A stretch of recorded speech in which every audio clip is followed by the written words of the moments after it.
Saudara dan saudari yang saya kasihi, memang kita dalam proses terus bertumbuh ya. Saya bertumbuh, teman-teman semua juga. Hanya memang faktanya saya tumbuh duluan, justru ngajar. Kalau Pak Rudi tumbuh duluan, Pak Rudi yang di sini, saya di sana.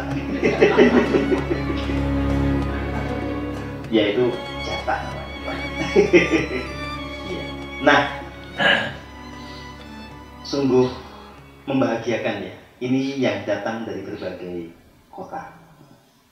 Dan memang akan ada banyak hal yang bisa tersingkap di pertemuan kita kali ini, baik ketika kita di sini maupun nanti ketika kita di Candi Sukuh dan Candi Ceto.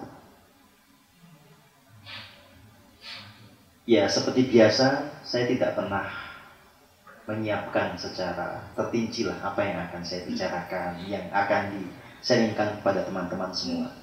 Tak biarkan semua mengalir.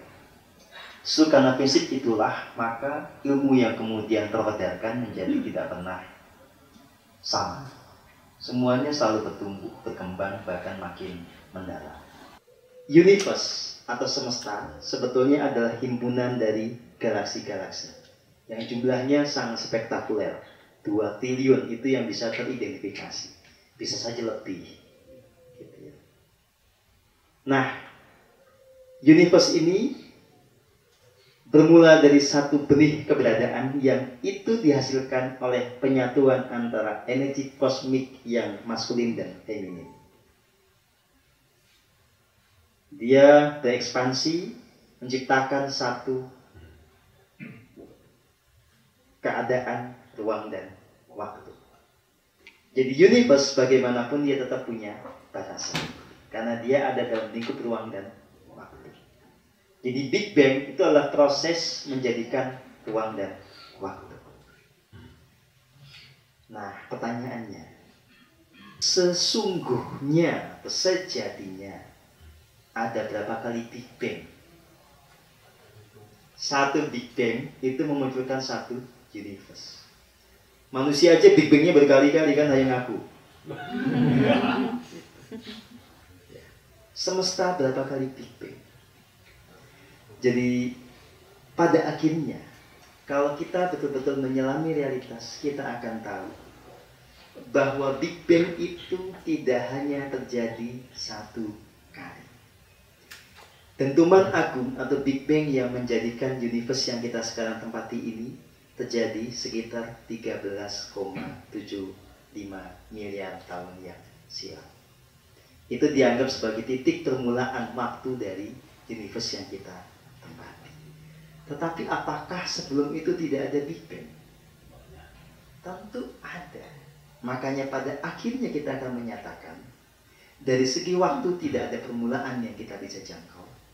Dari segi ruang tidak ada tepian yang bisa kita jangkau. Universe ini cuma salah satu yang kita bisa kenali. Tentu saja ada universe lain yang pada akhirnya dengan rendah hati kita mengatakan kita tidak tahu jumlahnya berapa, karena jumlahnya tanpa batas. Nah, yang melampaui segalanya itu, yang meliputi segalanya itu, meliputi semua universe itu, itulah kekosongan absolut. Itulah yang sebetulnya kita bisa pahami sebagai Tuhan dalam realitasnya yang sejati.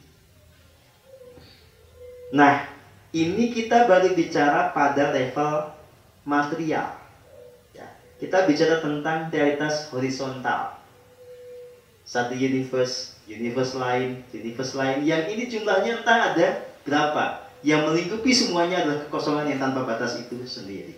Sebetulnya punya korelasi dengan apa yang akan kita lihat bersama di Candi Sukuh. Ya.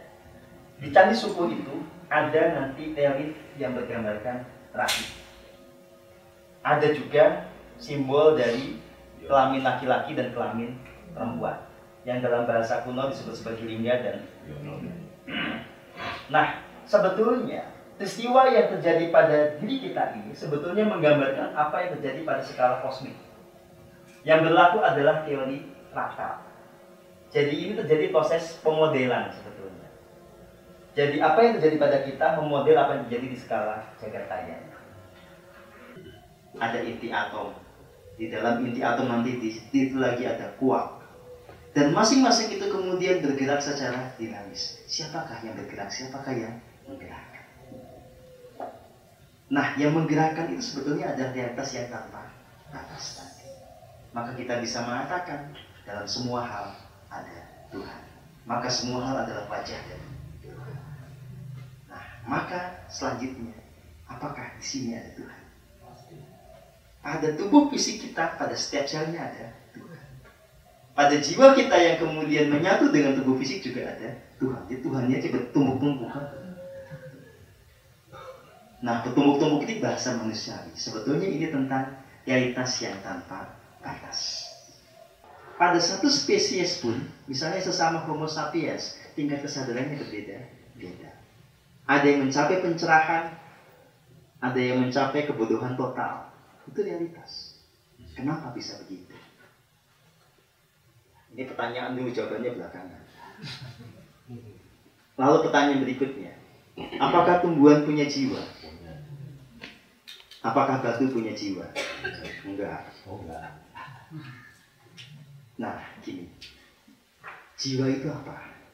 Jiwa itu adalah sang spirit yang sudah memberi menjadi satu identitas tertentu. Sekarang kita cek batu. Batu di dalamnya ada energi, atom. Ya, atom di dalamnya ada inti atom, ada subatomic particles dan energi yang bergerak dan menggerakkan semuanya. Tetapi lihat, batu ini ya, pada dirinya sendiri itu tidak ada sebuah individu yang unik. Gitu. Karena di dalam batu itu langsung loncat materi ke spirit. Ada spirit di sana, tetapi tidak ada sang jiwa. Makanya batu diinjek-injek gak merasa sakit. Gitu. Ya. Nah, tapi tumbuhan itu sudah mulai ada jiwa yang sederhana. Makanya kalau kita menggunakan Maslow test pun itu bisa diukur kesadaran. Tumbuhan itu bisa, tapi batu nggak bisa. Amuba itu bisa diukur tingkat kesadarannya.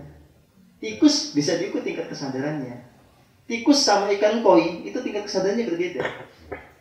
Tingkat kesadaran kolektifnya itu berbeda. Tinggian mana coba? Tinggian ikan koi. Nah, dalam lakon wayang Dewa Ruci itu memang diperjelas bagaimana wujudnya dan bagaimana proses untuk mencapainya. Dalam lakon Dewa Ruci yang digambarkan adalah Sang Bima, putra kedua dari Pendawa yang dia betul-betul ya, diperjalankan untuk menemukan kesejatian. Maka Dewa Ruci yang ada di lakon itu mirip dengan Sang Bima itu sendiri. Nah, ya memang demikian adanya. Jadi di dalam diri kita, kalau kita betul-betul masuk ke dalam diri, nanti akan ketemu dengan satu sosok yang mirip dengan diri kita sendiri, tapi wujudnya kecil dan bercahaya. Jadi Dewa Rucinya Pak Rudi itu mirip Pak Rudi, nggak mirip dengan Mas Gilang. Dewa Rucinya Mas Gilang yang mirip dengan Mas Gilang, nggak mirip saya. Gitu. Tetapi jangan terjebak dengan rumusan ini. Karena siapapun yang berjalan ke dalam diri, itu memang pasti terhubung dengan diri sejati atau ingsun ini. Tetapi tidak mesti dalam bentuk visual. Jadi ada yang belum berjatah untuk melihat wujudnya, tetapi sudah bisa mendengar suaranya. Jadi begitu dia, dari sini ada suara yang itu membimbing kita. Atau kita hening lalu kita bertanya, di sini memberikan jawaban. Tapi ada juga yang dia tidak melihat, tidak mendengar suara, tapi tiba-tiba tak tak tak tak serba ngerti. Jadi tuntunan atau bimbingan dari Sang Dewa Ruci itu muncul lewat sebuah pengertian. Nah, semua realitas itu tidaklah salah. Kita jangan mematok untuk hanya mendapatkan satu bentuk pengalaman dalam keterhubungan dengan Sang Dewa Ruci. Terimalah apa yang memang itu merupakan jatah kita, karena setiap orang pada akhirnya nanti akan bertumbuh. Lalu, bagaimana cara kita terkoneksi? Nah, saya mau balik tanya, Anda mau cari cara yang gampang atau mau cari cara yang susah? Jangan jangan. Kalau mau cari yang susah, saya kasih caranya, ya. Anda silahkan puasa 40 hari 40 malam.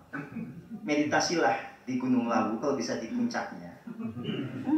Jalankan itu. Mau? Boleh.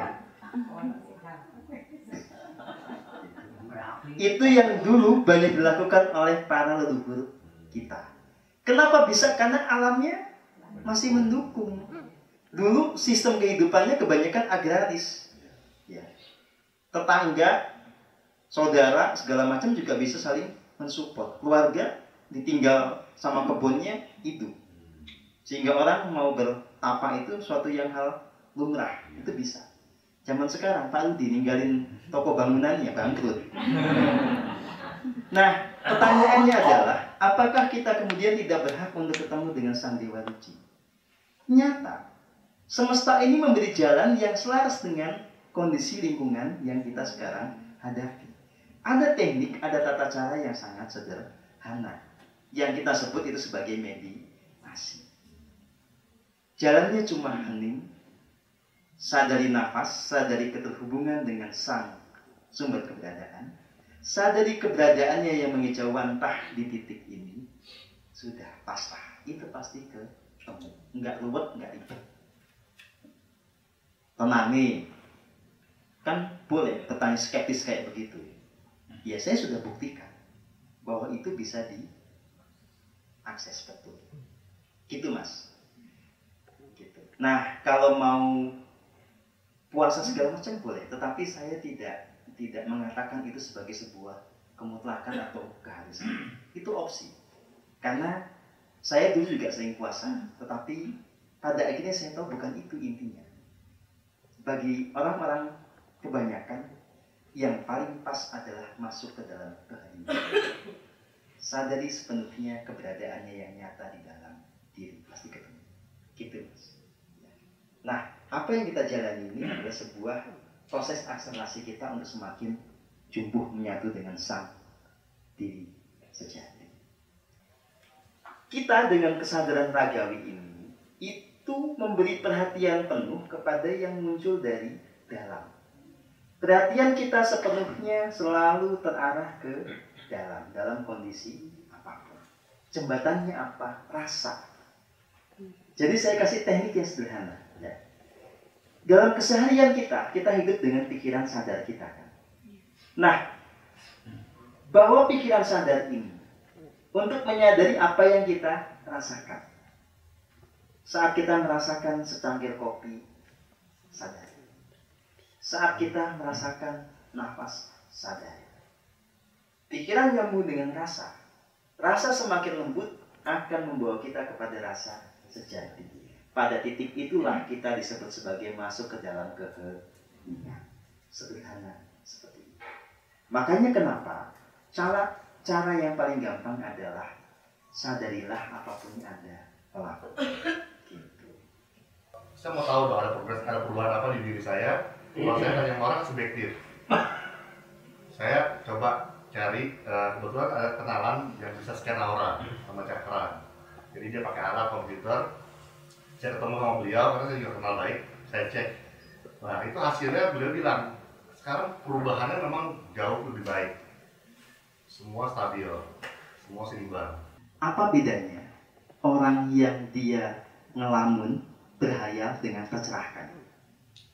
Apa bedanya orang yang berhalusinasi dengan mengalami penyingkapan mistik?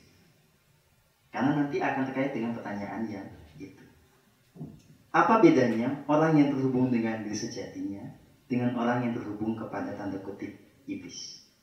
Apa bedanya antara orang terhubung dan dituntun oleh seorang guru suci yang sesungguhnya dengan dibimbing oleh siluman? Pada diri kita sendiri, kalau kita yang mengevaluasinya sederhana. Pertama, ketika kita betul-betul dibimbing oleh yang sejati, baik di sejati maupun guru suci yang sejati, maka dampaknya adalah kita bisa merasakan kedamaian yang total. Gitu. kita betul-betul masuk pada kondisi di mana kebahagiaan, kedamaian itu memancar dari dalam. Kalau kita masih dalam kondisi gelisah, kemerungsung, itu berarti kita belum terhubung dengan yang sejati. Nah, kondisi antara damai dan kemerungsung itu bisa dibedakan dengan sangat mudah menggunakan alat atau teknologi maupun menggunakan deteksi rasa sejati. Jadi misalnya ada orang ngaku, saya baru ketemu malaikat. Itu gampang dideteksi dia bohong atau benar. Kalau pakai alat, dipasangkan alat ya, ada. Sekarang sudah banyak diperjualbelikan untuk mengukur gelombang otak. Kalau dipasang oleh alat itu kemudian terdeteksi dia dalam kondisi pikirannya bisi, menghapusi. Tapi begitu dipasang alat itu terdeteksi dia kondisinya sudah benar. Kemudian kalau kita nggak usah pakai alat, pakai deteksi rasa sejati, ketahuan. Oh, ini vibrasinya halus, jernih, tingkat kesadarannya tinggi, benar. Ini ngaku ketemu dewa ini, ketemu ngaku dewa ini, tapi kesadarannya 50 ke bawah. Terus auranya merah, ngapusi.